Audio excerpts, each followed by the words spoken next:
Precious.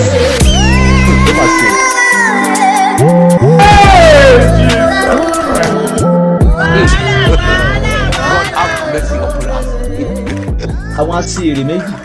Baby! Are you stupid? See how you're touching me? Do I know you? You guys to be calming down whenever a stranger is walking towards you. Yes. You don't know me before. Did I look like poor man to you? Wait, let me tell you one thing, okay? I don't date a broke guy like you. I'm not a broke guy. All these things where I see, baby.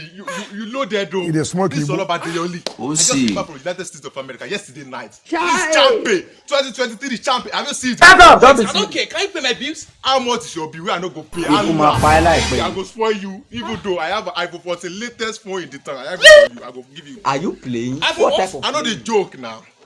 If iPhone I what? see front and back, you get baby collect. iPhone what? Not be juju be Wow. Oh, Wow, turn around once again. okay. You see one thing is that, okay? Yeah, from my head to toe, it belongs to you. Now make Yes. all I this. will spoil you. Wow. Oh, ṣé just eléyìí take ni it tàbí now. àlà ṣé aládéhùn nílé ni ṣé orí pé ọkùnrin ni ẹ fẹ́ jèrè ni. Apa wetin happen? You dey cause. Let me enjoy my money now. Jesus! láìláìláìlá ọkùnrin àtọkùnrin. Ọkùnrin, you be made. I'm not paying, no. You be made, John. Okay, I'm not- You be made. Apa help me. You don't run away with my money. The phone wey be say I buy am for easy buy. Because I want to knack. I want to say don't run away with my phone. Help me. Help me. lórí burúkú èèyàn tọ́lọ́wọ́n bá dá yín kí lẹ wá níbẹ̀.